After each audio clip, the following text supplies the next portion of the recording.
ونشهد أن محمدا عبده ورسوله يا أيها الذين آمنوا اتقوا الله اتقوا الله حق تقاته ولا تموتن إلا وأنتم مسلمون يا أيها الناس اتقوا ربكم الذي خلقكم من نفس واحدة وخلق منها زوجها وبث منهما رجالا كثيرا ونساء واتقوا الله الذي تساءلون به والأرحام إن الله كان عليكم رقيبا يا أيها الذين آمنوا اتقوا الله وقولوا قولا سديدا يصلح لكم أعمالكم ويغفر لكم ذنوبكم ومن يطع الله ورسوله فقد فاز فوزا عظيما أما بعد فإن خير الحديث كتاب الله وخير الهدي هدي محمد صلى الله عليه وسلم وشر الأمور محدثاتها وكل محدثة بدعة وكل بدعة ضلالة وكل ضلالة في النار أعوذ بالله من الشيطان الرجيم إن الله يأمركم أن تؤدوا الأمانات إلى أهلها وإذا حكمتم بين الناس أن تحكموا بالعدل إن الله نعم ما يعظكم به إن الله كان سميعا بصيرا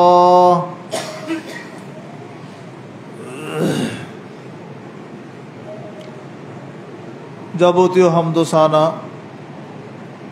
বিশ্বজাহানের মালিক বিশ্ব স্রষ্টা আল্লাহ রাব্বুল আলামিনের জন্য এবং যাবতীয় দরুদ ও সালাম বর্ষিত হোক বিশ্ব মানবতার মুক্তির দূত বিশ্ব নবী আখির নবী সৈয়দুল মুরসালিন খাতামুন নবিয়্যিন নবী মুহাম্মদুর রাসূলুল্লাহ সাল্লাল্লাহু আলাইহি ওয়াসাল্লামের উপর যার রেখে যাওয়া আদর্শ মানবতার মুক্তির একমাত্র পথ। মানব জাতির কল্যাণে আল্লাহ রাব্বুল আলামিন বিধান দিয়েছেন, সেই বিধানের আলোকে যখন মানুষ চলবে তখন মানুষ সুখ শান্তি লাভ করতে পারবে। আর যখনই সেই বিধানকে অবজ্ঞা করা হবে, মানব রচিত কোনো মতবাদ কোনো থিওরি দিয়ে যদি মানুষ তার দিন পরিচালনা জীবনযাপন করার চেষ্টা করে, সেখানে অশান্তি আর অশান্তিই থাকবে। এটা চূড়ান্ত কথা। কারণ স্রষ্টা যিনি, বিধানও চলবে তার। কারণ সৃষ্টিকর্তা জানেন যে তার সৃষ্টি কিভাবে চালাতে হবে। আল্লাহ সুবহানাহু ওয়া তাআলা যখন আমাদের সৃষ্টি করেছেন, আমাদের রিজিকের ব্যবস্থা করেছেন, আমাদের দৈহিক সৌন্দর্য দান করেছেন, আমাদের অঙ্গ প্রত্যঙ্গের মধ্যে কত নেয়ামত তিনি দিয়েছেন। কাজে তার চাইতে ভালো কেউ জানেন না যে দুনিয়া কিভাবে পরিচালনা করতে হবে। দুর্ভাগ্য হচ্ছে মানুষ আল্লাহর বিধান থেকে অনেক দূরে সরে গিয়ে নিজস্ব বিধান তৈরি করে নিয়েছে, যার ফলে যুগ যুগ ধরে অশান্তির দাবানলে মানুষ জ্বলছে। কিয়ামত পর্যন্ত মানুষ অশান্তির মধ্যেই থাকবে যতদিন আল্লাহর বিধানের কাছে ফিরে না আসবে। আজকের খুতবার আলোচ্য বিষয় হচ্ছে নেতৃত্ব নির্বাচন পদ্ধতি।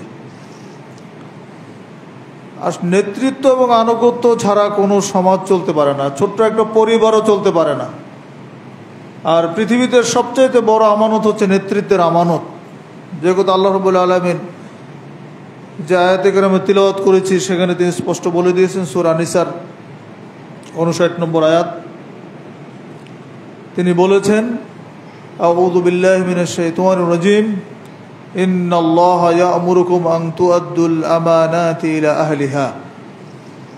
নিশ্চয়ই আল্লাহ তোমাদেরকে আদেশ করছেন, আল্লাহ নির্দেশ দিচ্ছেন যে তোমরা তোমাদের আমানতগুলোকে তার প্রকৃত হকদারদের নিকটে পৌঁছে দাও।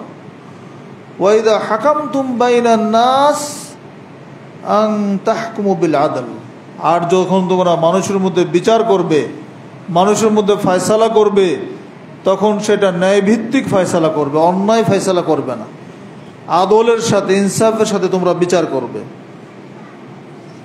ইন্নাল্লাহা নি'ম্মা ইয়া'iদুকুম বিহি, নিশ্চয়ই আল্লাহ কতই না সুন্দর উপদেশ তোমাদের দিচ্ছেন। আল্লাহ সুবহানাহু ওয়া তাআলা উপদেশ দিয়েছেন, সাথে সাথে আবার এই কথাও বলছেন, বলে দিচ্ছেন, ইন্নাল্লাহা নি'ম্মা ইয়া'iদুকুম বিহি, আল্লাহ নিশ্চয়ই আল্লাহ কতই না সুন্দর উপদেশ তোমাদেরকে দিচ্ছেন। ইন্নাল্লাহা কানা সামিআম বাসীরা, নিশ্চয়ই আল্লাহ সব কিছু শুনেন এবং সব কিছু দেখেন। ঠিক, ইয়া আইয়ুহাল্লাযীনা আমানু আতিউল্লাহ ওয়া আতিউর রাসূল ওয়া উলিল আমরি মিনকুম, পরপর আয়াতগুলো আসছে। এটা 58 নম্বর আয়াত, পরে 59 নম্বর আয়াত আল্লাহ বলছেন, ইয়া আইয়ুহাল্লাযীনা আমানু আতিউল্লাহ ওয়া আতিউর রাসূল, হে ঈমানদারগণ তোমরা আল্লাহর আনুগত্য করো এবং আল্লাহর রাসূলের আনুগত্য করো। ওয়া উলিল আমরি মিনকুম, এবং তোমাদের যিনি আমির তার আনুগত্য করো, তোমাদের যিনি নেতা নেতৃবৃন্দ তাদের আনুগত্য করো। ফাইন তানাযাতুম ফি শাইইন ফারুদ্দুহু ইলাল্লাহি ওয়ার রাসূল, যদি কোনো বিষয়ে তোমাদের মধ্যে ইখতিলাফ দেখা দেয়, মতবিরোধ দেখা দেয়, তাহলে আল্লাহ এবং তার রাসূলের কাছে ফিরে যাও। এই দুটি আয়াতের মধ্যে একটা সমাজ পরিচালনার সম্পূর্ণ দিক নির্দেশনা রয়েছে। সমাজ, রাষ্ট্র, সংগঠন, পরিবার, জামাত, যাই বলেন, তার একটা পূর্ণাঙ্গ রূপরেখা নির্দেশনা আল্লাহ সুবহানাহু ওয়া তাআলা এই আয়াতগুলোর মধ্যে দিয়ে দিয়েছেন। আমানত এতই গুরুত্বপূর্ণ একটি বিষয়, রাসূলুল্লাহ সাল্লাল্লাহু আলাইহি ওয়াসাল্লামের কাছে একজন সাহাবী এসে জিজ্ঞেস করলেন যে মাতাস সাআ, হে আল্লাহর নবী সাল্লাল্লাহু আলাইহি ওয়াসাল্লাম, কিয়ামত কখন সংঘটিত হবে? তিনি বলেন, ইযা দুইয়াতিল আমানা ফান্তাযিরিস সাআ, যখন আমানত বিনষ্ট হয়ে যায় তখন তুমি কিয়ামতের অপেক্ষা করবে। ক্বালা কাইফা ইদাআতুহা, সাহাবী জিজ্ঞেস করলেন, হে আল্লাহর নবী সাল্লাল্লাহু আলাইহি ওয়াসাল্লাম, আমানত কিভাবে বিনষ্ট হয়? তিনি বলেন, ইজা উসিদাতিল আমরু ইলা গায়রি আহলিহা ফান্তাযিরিস সাআ, যখন অযোগ্য ব্যক্তিদের হাতে তুমি নেতৃত্ব দাও, আমানতহীন ব্যক্তিদের কাছে নেতৃত্ব দাও, নেতৃত্বের দায়িত্বে তাদেরকে যদি বসাও অযোগ্য ব্যক্তিদেরকে, তখন তুমি কিয়ামতের অপেক্ষা করবে। তাহলে নেতৃত্ব নির্বাচনের মধ্যে কিয়ামতের একটা সম্পর্ক আছে। নেতা যদি অযোগ্য হয়, নেতা যদি দিনদার না হয়, পরহেজগার না হন, নেতা যদি আল্লাহর বিধান মতো কাজ না করেন, এইরকম নেতা যেই পর্যায়েরই হোক না কেন, সেখানে কিন্তু রাসূল করিম সাল্লাল্লাহু আলাইহি ওয়াসাল্লামের ভবিষ্যৎবাণী হচ্ছে কিয়ামত এগিয়ে আসবে। আমানত, বহু বিষয়ের আমানত আছে। আমানতের দুই ভাগে বিভক্ত আমানতকে আমরা বলতে পারি, একটা হচ্ছে আল্লাহর সাথে সম্পৃক্ত আমানত, আর একটা হচ্ছে বান্দার সাথে সম্পৃক্ত আমানত।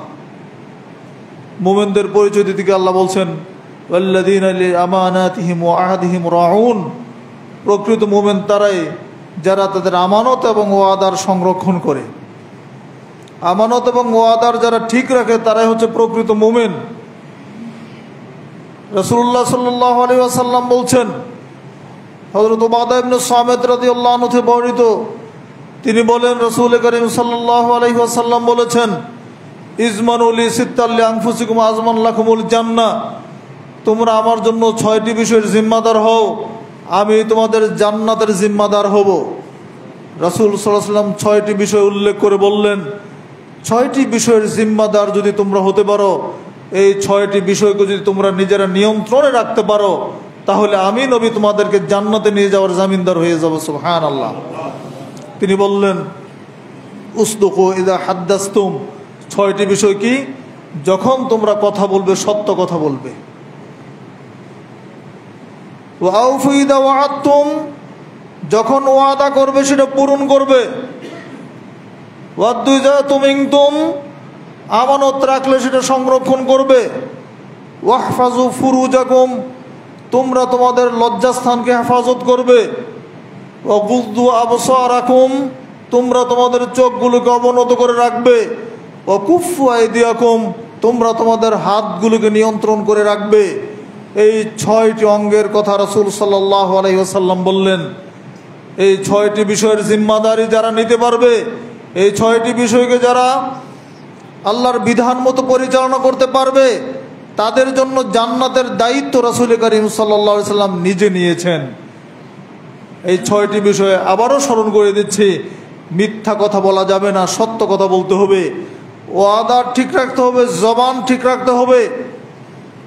আমানতের খেয়ানত করা যাবে না, আমানত সংরক্ষণ করতে হবে।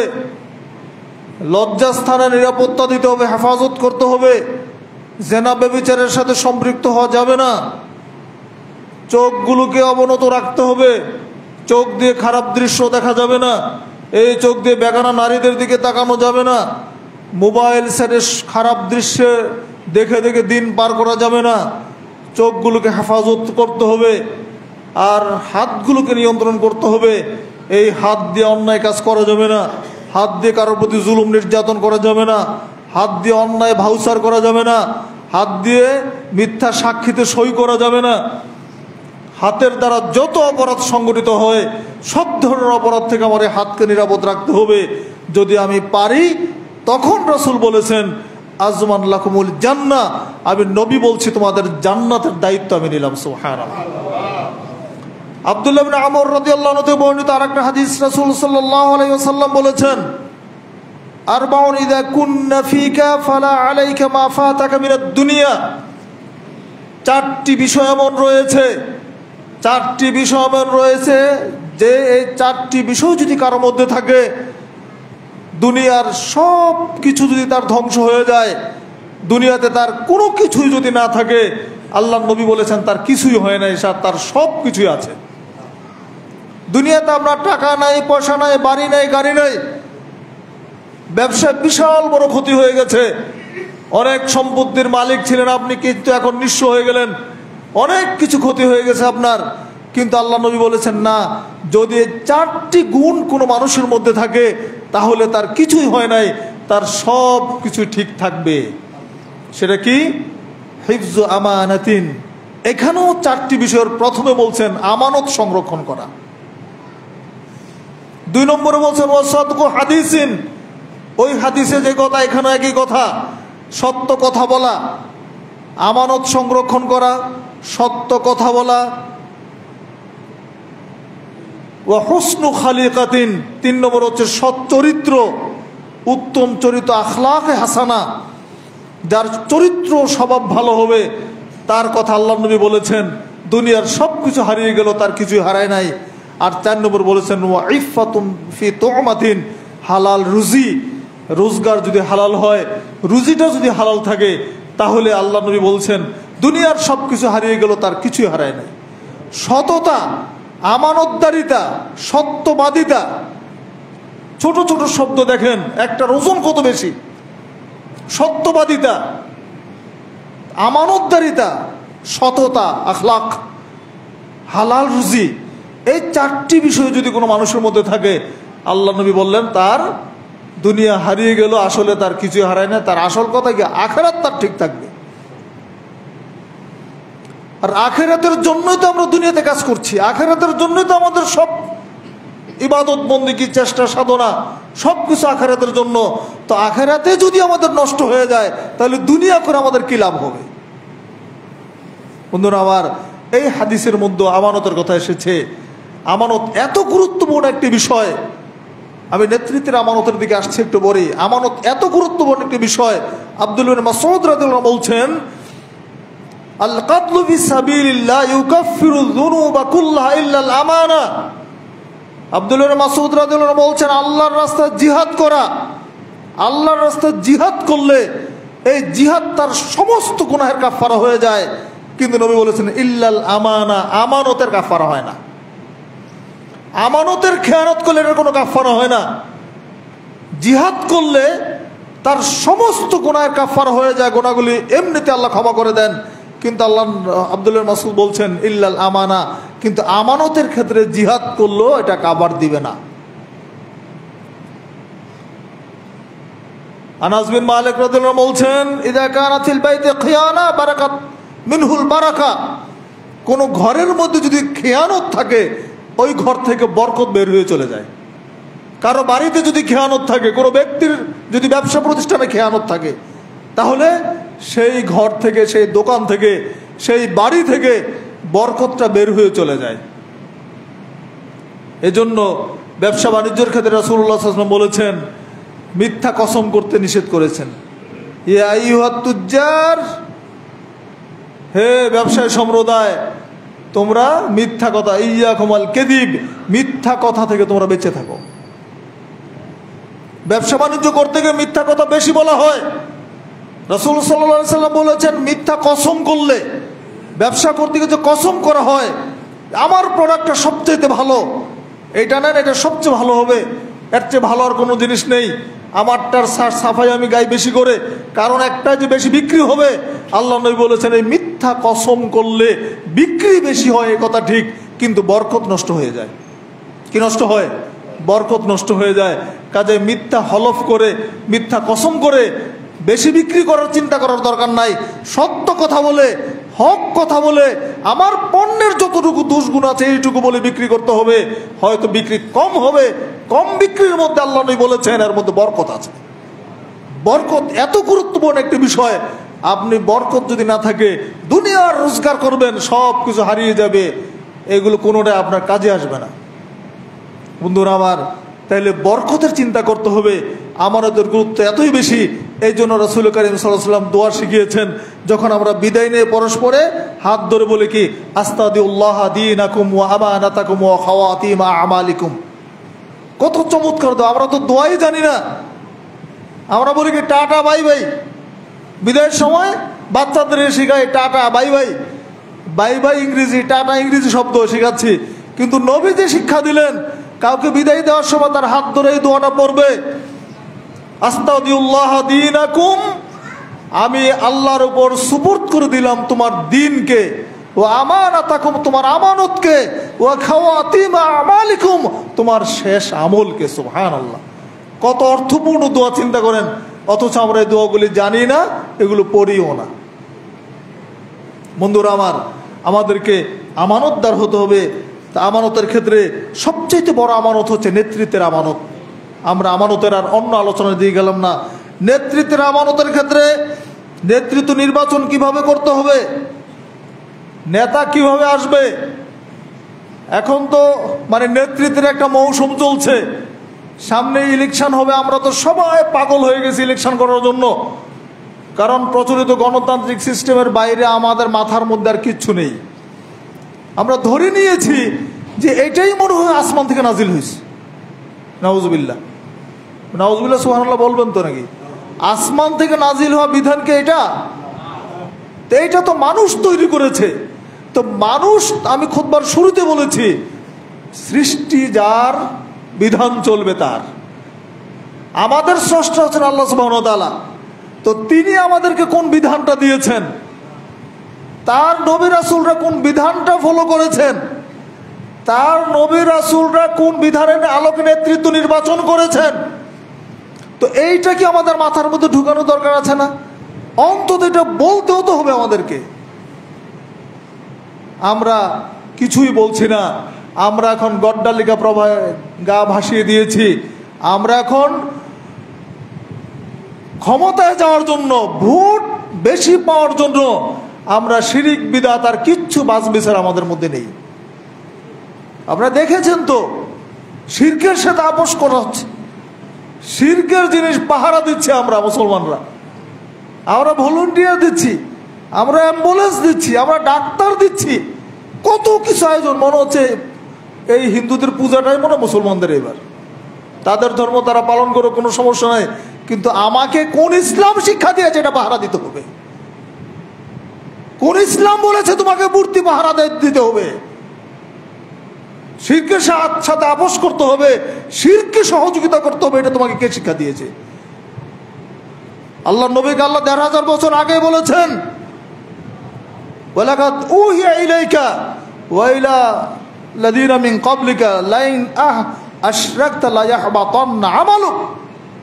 নবী, তোমার কাছে ওহী করা হয়েছে এবং তোমার পূর্বেও এই ওহী করা হয়েছিল, লাইন আশরাকতা, যদি তুমি শিরিক করো, লা ইয়াহবাতান্না আমালুকা, তোমার সমস্ত আমল বাতিল হয়ে যাবে।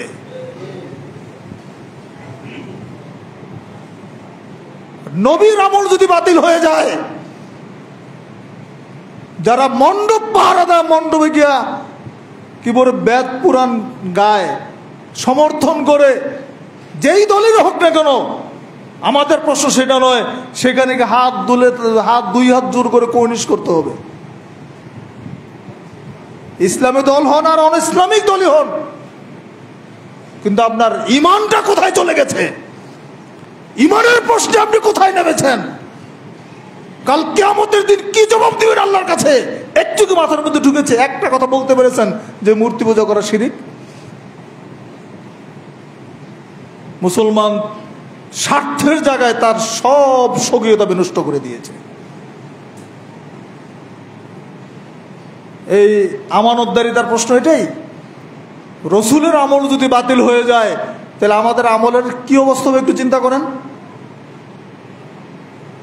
এটা তো সরাসরি শিরককে সমর্থন করা হলো, শিরককে সহযোগিতা করা হলো।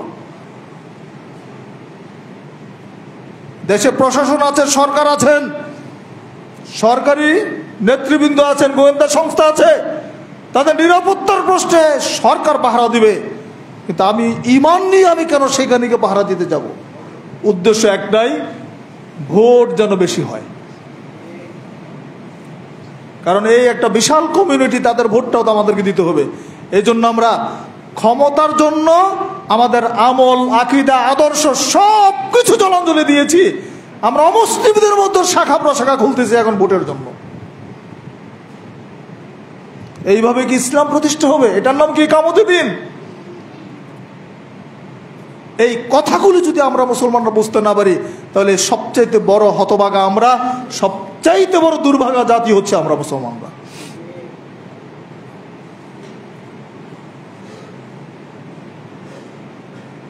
রাসূলুল্লাহ সাল্লাল্লাহু আলাইহি ওয়াসাল্লামের জামানা নেতৃত্ব নির্বাচন হয়েছে। খোলাফায়ে রাশিদিনের 30 বছর রাষ্ট্রীয় ক্ষমতায় খলিফারা ছিলেন। তারা কিভাবে ক্ষমতায় এসেছেন? তারা কি প্রচলিত ভোটাভুটি করেছেন? তারা কি মানুষের কাছে গিয়েছেন যে আমাকে একটা ভোট দেন, আমি নেতৃত্বে আসার পরে আপনার এলাকার উন্নয়ন করে দিব? কই আবু বকর সিদ্দিক রাদিয়াল্লাহু আনহুর জীবনী খোলেন, ওমর ফারুক রাদিয়াল্লাহু আনহুর জীবনী খোলেন, ওসমান বিন আফফান রাদিয়াল্লাহু আনহুর জীবনী পড়েন, আলী কাররামাল্লাহু ওয়াজহুর জীবনী পড়েন। 4 জন খলিফার কারো মধ্যে কি সামান্যতম কোনো চিন্তা ছিল যে আমাকে খেলাফতে অধিষ্ঠিত করা হবে আর আমি জনগণের রায় নিয়ে, ম্যান্ডেট নিয়ে আমি ক্ষমতায় গিয়ে এই সমস্ত কাজ করব?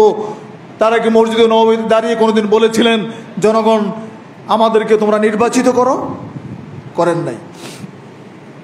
হ্যাঁ, তাহলে এখন প্রশ্ন হচ্ছে, নেতৃত্ব নির্বাচনের তো একটা পদ্ধতি থাকতে হবে, সেটা কিভাবে হবে? গ্রামে গঞ্জে মোড়ল মাতাব্বর আছে না? আল্লাহ সুবহানাহু ওয়া তাআলা নেতৃত্বের যোগ্যতা সকল মানুষকে দেন না। সকল মানুষকে আল্লাহ ধনী বানান নাই, আবার সকল মানুষকে আল্লাহ গরিবও বানান নাই। ধনী যদি সকল মানুষ হয়, তাহলে গরিব না থাকলে ধনীদের কাজ করে দেবে কে? সবাই যদি বিল্ডিং এর মালিক হয়, তাহলে সুইপার, রাজমিস্ত্রি, রং মিস্ত্রি কারা হবে?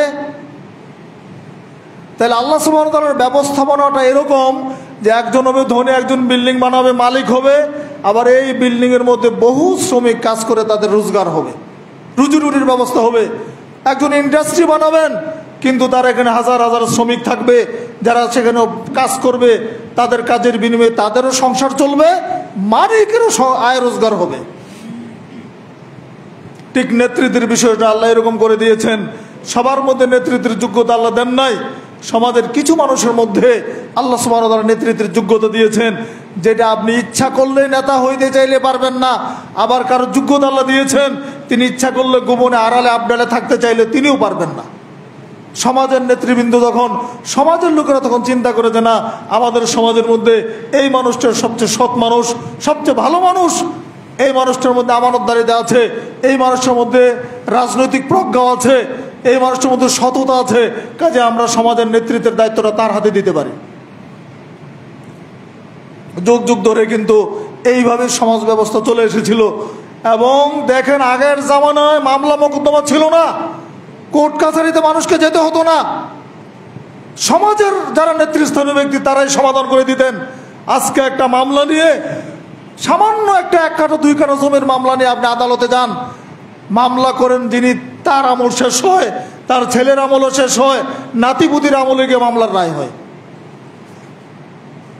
এত পরিমাণ মামলার জট আদালতগুলোতে হয়েছে কেন? সৎ নেতৃত্বের অভাব।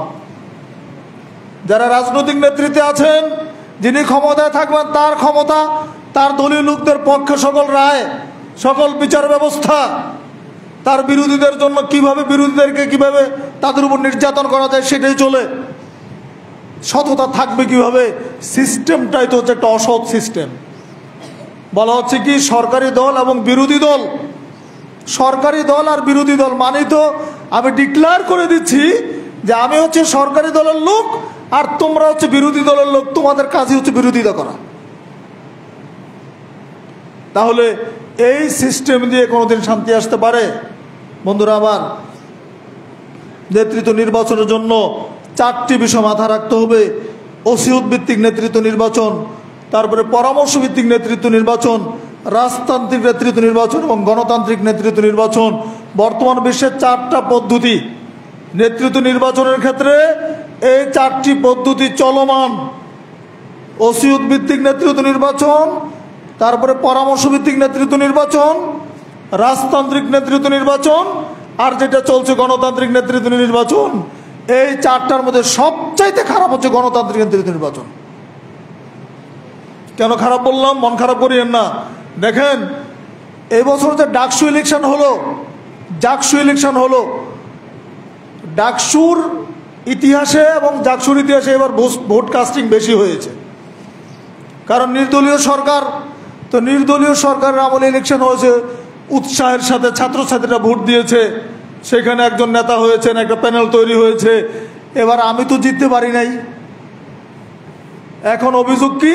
ভোটের কারচুপি হয়েছে, এখানে চুরি হয়েছে, গণনায় ভুল করা হয়েছে, যার ফলে কেউ বয়কট করতেছে, কেউ বিরোধিতা করতেছে। হচ্ছে না? কেন হচ্ছে? কারণ হচ্ছে প্রত্যেকটা দলেরই চাওয়া হচ্ছে আমাকে ক্ষমতায় যেতে হবে।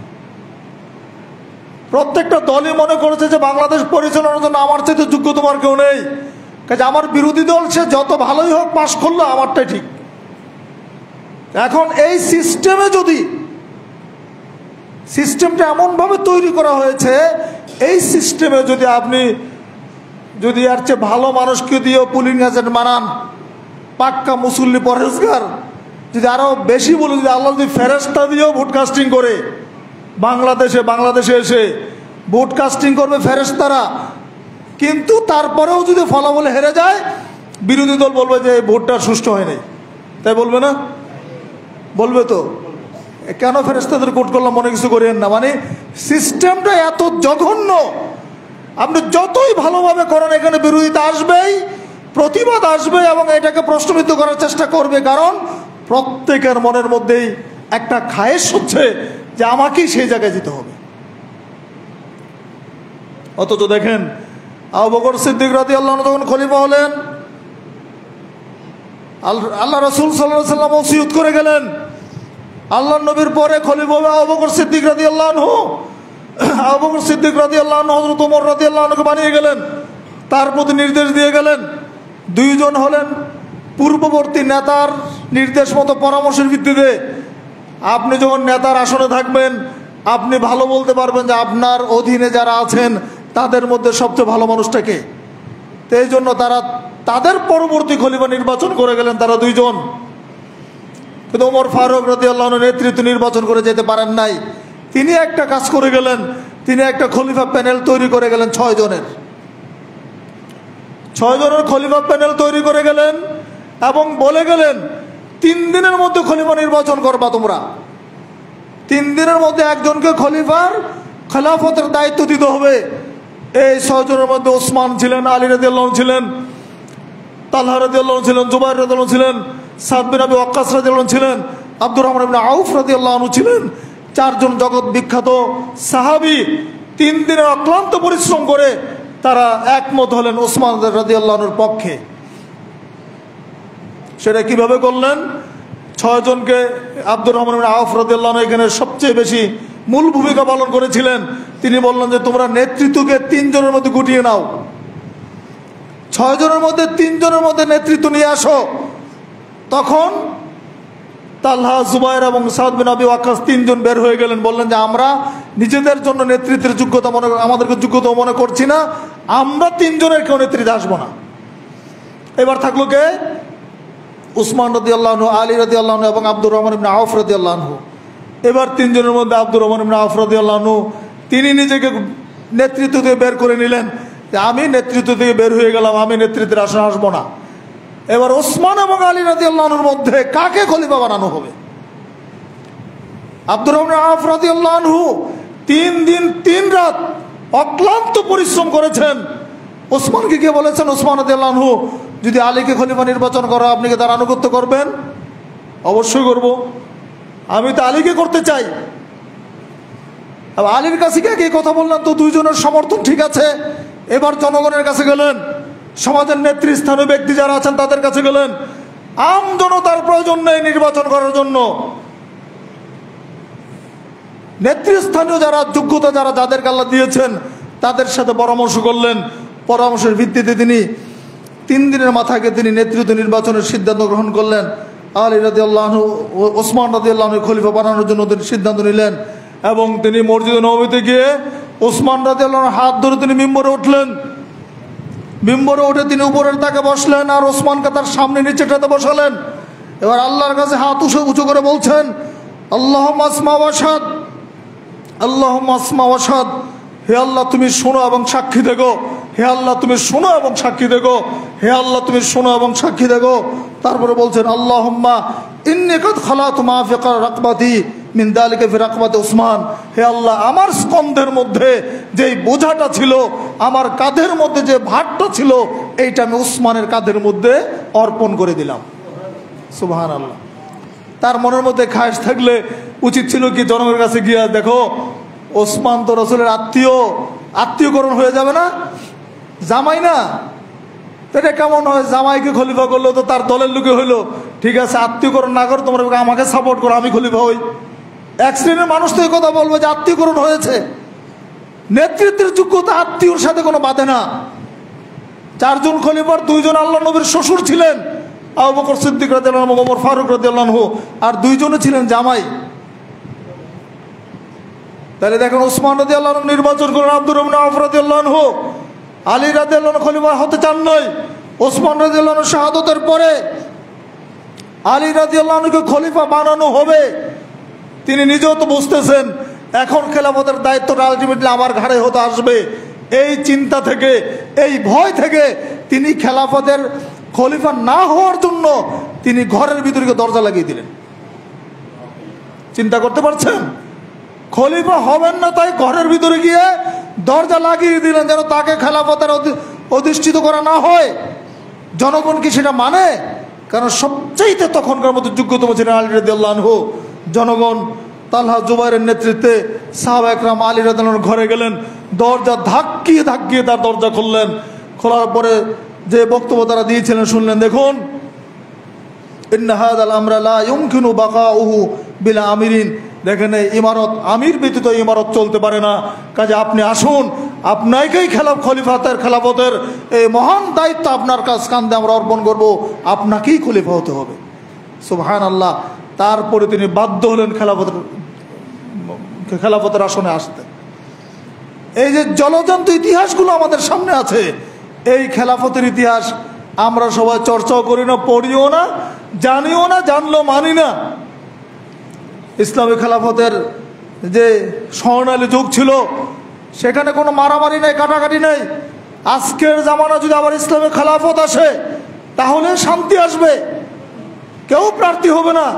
ডক্টর ইউনূস সাহেব কোনোদিন স্বপ্ন চিন্তা করেন নাই তিনি বাংলাদেশের প্রধানমন্ত্রী হবেন, আল্লাহ বানান নাই তাকে। কিন্তু আপনি তাই বলে আপনি সব কিছুর সাথে আপোষ করে ফেলবেন, হক কথা বলবে কে ভাই? আলেমদেরকে তো বলতে হবে। যারা সেকুলার, যারা ধর্মনিরপেক্ষ, তারা তো হক কথা বলবে না। তারা তো ডিক্লেয়ার করেই দিয়েছে ক্ষমতা গেলে আমরা শরিয়া আইন বাস্তবায়ন করবো না। শেষ, এক কথা উত্তর শেষ। তো বুঝাই যাচ্ছে কে ক্ষমতা গেলে কি করবে। তো এখন আমরা যারা হকপন্থী যারা আছি, আহলে হাদিস যারা আছি, আমাদের ইমানটা বাঁচাতে হবে আগে। ইমানের প্রশ্ন দেখুন, একটা মানুষকে মুসলমান হওয়ার জন্য আগে কি রাষ্ট্র ক্ষমতা যেতে হবে না কালেমা পড়তে হবে? কালেমা পড়তে হবে না? এখন যদি আকিমুদ্দিন ওয়ালা তাতাফাররাকু, আল্লাহ যে বলছেন তোমরা দিন কায়েম করো, বিভক্ত হও না, তো দিন কায়েম অর্থ করেছেন যারা রাজনৈতিক মুফাসসির, তারা করেছেন রাষ্ট্র কায়েম করা। দিন কায়েম অর্থ হচ্ছে রাষ্ট্র ক্ষমতায় যাওয়া। আর আব্দুল্লাহ ইবনে আব্বাস রাদিয়াল্লাহু আনহু থেকে শুরু করে আধুনিক জামানার অন্য সকল মুফাসসির বলছেন দিন কায়েম অর্থ হুকুমত, দিন কায়েম হচ্ছে তৌহিদ কায়েম করা। আপনার 3.5 হাত বডির মধ্যে আপনি দিন কায়েম করতে হবে, তৌহিদ কায়েম করতে হবে। তৌহিদ মানে কি? আল্লাহর বিধান মেনে নিতে হবে। এখন একজন মানুষও মুসলমান হবেন, তার মানে সেই তৌহিদ আগে মানবেন। তো এখন দিন কায়েম অর্থ যদি রাষ্ট্র ক্ষমতায় যাওয়া হয়, তাহলে কোনো অমুসলিম দিনে আসলে তাকে আগে রাষ্ট্র ক্ষমতায় যেতে হবে। কালেমা বললে দিনে আসতে পারবে না। খুব সহজে বোঝার চেষ্টা করেন। দিন অর্থ যদি ক্ষমতা হয়, দিন অর্থ যদি রাষ্ট্র ক্ষমতা হয়, তাহলে একজন মানুষকে মুসলমান হতে হলে আগে রাষ্ট্রের কাছে যেতে হবে। কিন্তু না, দিন অর্থ হচ্ছে তাওহীদ। এই জন্য একজন মানুষ মুসলিম হতে হলে আগে কালেমা পড়ে আশহাদু আল্লা ইলাহা ইল্লাল্লাহ ওয়া আশহাদু আন্না মুহাম্মাদার রাসূলুল্লাহ পড়ে। কাজে দিন অর্থ হচ্ছে হুকুমত, দিন অর্থ কখনো রাষ্ট্র পরিচালনা নয়। অতএব রাষ্ট্র পরিচালনা করতে হবে, একথাও ঠিক। সমাজ পরিচালনা করতে হবে, একথাও ঠিক। কিন্তু সেটা করতে হবে আল্লাহর বিধান অনুযায়ী, শরীয়ত আইনের ভিত্তিতে। যারা ক্ষমতা আসবেন, যারা ক্ষমতার রাজনীতি করেন, তাদেরকে বলছি আল্লাহর হস্তে শিরকের সাথে আপোষটা ছেড়ে দেন, বিদআতের সাথে আপোষ ছেড়ে দেন, আপনার ঈমানটাকে দৃঢ় করেন, আখিরাতের জবাবদিহিতার দিকে চিন্তা করে যেখানে যান সেখানে হক কথা বলেন। দেখবেন মানুষের একটা সমর্থন আপনাদের দিকে আসবে। কিন্তু যদি ভোটের জন্য এইভাবে আপোষকামী মনোভাব নিয়ে সমাজে বিচরণ করে বেড়ায়, তাহলে একদিন সমাজের সর্বশ্রেণীর মানুষই ছিচি করবে। অতএব আমাদেরকে নেতৃত্ব নির্বাচনের ক্ষেত্রে রাসূল সাল্লাল্লাহু আলাইহি ওয়াসাল্লামের যে দেখানো পদ্ধতি, সেই পদ্ধতিতে আমাদেরকে এগিয়ে যেতে হবে। সম্মানিত উপস্থিতি, আলোচনার দীর্ঘায়িত করতে চাচ্ছি না। খুতবার সময় সংক্ষিপ্ত সময়ে বিস্তারিত আলোচনার সুযোগ হয় না। নেতৃত্ব নির্বাচনের ক্ষেত্রে মৌলিক 4টা বিষয় আপনাদের স্মরণ করিয়ে দেয়। নেতৃত্ব চেয়ে নেওয়া যায় না। আল্লাহ নবী নিষেধ করেছেন লা তাসালিল ইমারা, নেতৃত্ব তোমরা চেয়ে নিও না। আল্লাহর কসম করে তিনি বলেছেন নেতৃত্ব যারা চায় তাদেরকে আমরা নেতৃত্ব দেই না। 2 নম্বর বিষয় হচ্ছে অল্প সংখ্যক বিচক্ষণ পরহেজগার ব্যক্তিগণের মাধ্যমে, অল্প সংখ্যক বিচক্ষণ পরহেজগার ব্যক্তিগণের নিরপেক্ষ পরামর্শের মাধ্যমে খলিফা নির্বাচিত হবেন, সকলের ভোটে নয়, যেটা খোলাফায়ে রাশিদিনের ইতিহাস থেকে আমরা জেনেছি। প্রচলিত গণতন্ত্রে পুলিশ মাছ আর ইলিশ মাছের মূল্য সমান। এখানে আপনি সমাজের একজন শিক্ষিত মানুষ, বিশ্ববিদ্যালয়ের একজন প্রফেসরের ভোটের যা মান, একজন সমাজের যদি ফোর্থ ক্লাস যারা বা মুচি মেথর যারা, তাদেরও একই মান। কাজে একজন যারা 4র্থ শ্রেণীর কর্মচারী যারা যদি একজনকে ভোট দেয় বেশি হয়, আর বিশ্ববিদ্যালয়ের প্রফেসররা যদি একজনকে ভোট দেন, ওই বিশ্ববিদ্যালয়ের প্রফেসররা হেরে যাবেন তাদের কাছে, কেন তাদের সংখ্যা বেশি। ইসলাম এটা কখনো সমর্থন করে না। আর 3 নম্বর হচ্ছে খলিফা নেতৃত্ব নির্বাচন 5 বছর পর পর পরিবর্তন হয় না। ইসলাম খলিফার যতক্ষণ আমানতদারিতে থাকবে, আদালত জব্দ যতক্ষণ ঠিক থাকবে, তার শারীরিক সামর্থ্য যতদিন থাকবে, তার ব্রেন যতদিন তাজা থাকবে, ততদিন পর্যন্ত খলিফা পরিবর্তন হবে না। তাহলে নেতৃত্ব নির্বাচন হবে না, মারামারি হবে না, কোটি শত শত কোটি টাকা ব্যয় হবে না, এই আর্থিক রাষ্ট্রীয় অবচয় থেকে বেঁচে যাবে। আর ইসলাম শরীয়তের একটা অন্যতম বিধান হচ্ছে নেতা পুরুষ হতে হবে। নারীদেরকে আল্লাহ রাসূল আল্লাহ সুবহানাহু ওয়া তাআলা নেতৃত্বের জায়গায় নারীদের কোনো দায়িত্ব দেন নাই, পুরুষ নেতৃত্ব হতে হবে। এই 4টি শর্ত মেনে নিয়ে ইসলামী খেলাফতের পক্ষে আমাদের কাজ করে যেতে হবে। আল্লাহ রাব্বুল আলামিন আমাদেরকে সঠিক বুঝ দান করুন। বর্তমানে তো ক্রাইসিস একটা মুহূর্ত যাচ্ছে, সেই জন্য আমরা এই কথাগুলো বললাম। আমাদেরকে অনেকে প্রশ্ন করেন আমরা আহলে হাদিস আমরা কী করব? হ্যাঁ, আমাদেরকে এই হকের দাওয়াতটা পৌঁছতে হবে, জনসমর্থন তৈরি করতে হবে। জনসমর্থন একদিন তৈরি হবে, একদিন সব মানুষকে আমরা অত্যন্ত দৃঢ়তার সাথে বলছি, আল্লাহকে সাক্ষী রেখে বলছি, এই গণতন্ত্র ফেল হবেই। এটার এই গণতান্ত্রিক সিস্টেমে কোনোদিন সারা ওয়ার্ল্ডে কোথাও শান্তি নেই, শান্তি আসতে পারে না, কোনোদিনও শান্তি আসবে না। আবার জনগণকে ওই জায়গায় ফিরে আসতে হবে। আল্লাহর দেওয়া যে বিধান, আসমান থেকে যে বিধান মানুষের জন্য, মানব কল্যাণের জন্য যে খেলাফতের বিধান আল্লাহ দিয়েছেন, সেইখানে মানুষকে আবার ফিরে আসতে হবে। সেই দিন বেশি দূরে নয়, যেদিন মানুষ বুঝবে যে ইসলামী খেলাফতের বিকল্প কোনো রাস্তা নেই, সেইখানে মানুষ আসবে, তখনই ইনশাল্লাহ শান্তি আসবে। হতে পারে সেটা 100 বছর পরে, হতে পারে সেটা 500 বছর পরে, হতে পারে এটা 1000 বছর পরে, তাতে কোনো আপত্তি নেই। কিন্তু সেই পর্যন্ত আপনাকে আমাকে হকের উপর দৃঢ় থাকতে হবে, হক কথা বলে যেতে হবে। বাস্তবায়ন করানোর মালিক হচ্ছেন কে? বাস, এটাই হচ্ছে আমাদের ঈমান। আল্লাহ কখন করবেন সেটা আল্লাহ জানেন। এখন হবে না বলে আমি আপোষ করে ফেলবো, এটার নাম আহলে হাদিস না। এখন হবে না বলে আমি বাতিলের সাথে আপোষ করে বাতিলের সাথে চলবো, এটার নাম আহলে হাদিস না। আহলে হাদিস হতে হলে ঈমান, আকীদা, আমল সব জায়গায় আপনাকে আপোষহীন থাকতে হবে। আল্লাহর বিধানের বাইরে এক চুল পরিমাণ যাওয়ার ক্ষমতা কোনো আহলে হাদিসের সন্তানের নেই। সেই জন্য আপনাকে আমাকে এই চিন্তা ভাবনা করে পদক্ষেপ নিতে হবে। আগে নিজে বাঁচুন, পরিবারকে বাঁচান। কু আনফুসাকুম ওয়া আহলিকুম নারা, আল্লাহ বলে দিয়েছেন তুমি নিজে জাহান্নামের আগুন থেকে বাঁচো, তোমার আহল পরিবারকে তুমি বাঁচাও। কাজেই আমার জান্নাত জাহান্নাম আমার আমল দিয়ে হবে। কাজে আমি আমাকে নিয়ে আগে ভাববো, তারপরে পরিবার নিয়ে ভাববো, তারপরে সমাজ নিয়ে আমাকে ভাবতে হবে। বন্ধুরা আমার, আমরা প্রত্যেকে যেন আখিরাতের চিন্তা করে নিজের ঈমান আমলকে মজবুত রাখতে পারি, ঈমানের উপর দৃঢ় থাকতে পারি, শিরক এবং বিদআতের সাথে যেন কোনোদিনও আপোষ না করি। আল্লাহ আমাদের সেই তৌফিক দান করুন, আমিন। আকুলু কাউলি হাযা ওয়া আস্তাগফিরুল্লাহ লি ওয়া লাকুম ওয়া লিসাইরিল মুসলিমিন।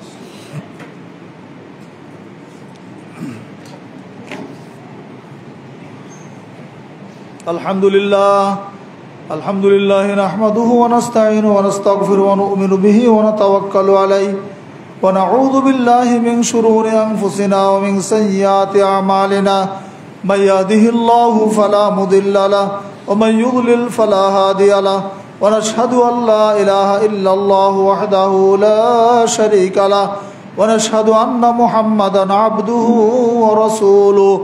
ইন্নাল্লাহা ইয়া'মুরুকুম إن الله وملائكته يصلون على النبي يا أيها الذين آمنوا صلوا عليه وسلموا تسليما اللهم صل على محمد وعلى آل محمد كما صليت على إبراهيم وعلى آل إبراهيم إنك حميد مجيد اللهم بارك على محمد وعلى آل محمد كما باركت على إبراهيم وعلى آل إبراهيم إنك حميد مجيد। আমাদের মধ্যে অনেক অসুস্থ আছেন, বিশেষ করে তানভীর নামে এক ভাই আইসিইউতে আছেন ঢাকাতে। দোয়া চেয়েছেন সকলের কাছে, আমরা তার জন্য খাস করে দোয়া করব। আল্লাহ যেন তাকে শিফায়ে কামেল দান করেন, আমিন। আরও যারা যারা অসুস্থ আছেন সকলের জন্য আমরা দোয়া করব, আল্লাহ যেন সবাইকে শিফায়ে কামেল দান করেন। আযহিবিল বাসা রাব্বান নাস واشف أنت الشافي لا شفاء إلا شفاؤك شفاء لا يغادر سقما أذهب الباس رب الناس واشف أنت الشافي لا شفاء إلا شفاؤك شفاء لا يغادر سقما اللهم انصر من نصر دين محمد واجعلنا منهم واخذل من خذل دين محمد ولا تجعلنا منهم اللهم أعز الإسلام والمسلمين اللهم أعز الإسلام والمسلمين واخذل الكفرة والفجرة والمبتدعة والمشركين عباد الله رحمكم الله إن الله يأمر بالعدل والإحسان وإيتاء ذي القربى وينهى عن الفحشاء والمنكر والبغي يعظكم لعلكم تذكرون ولا ذكر الله تعالى وأولى وأعز وأجل وأتم وأهم وأكبر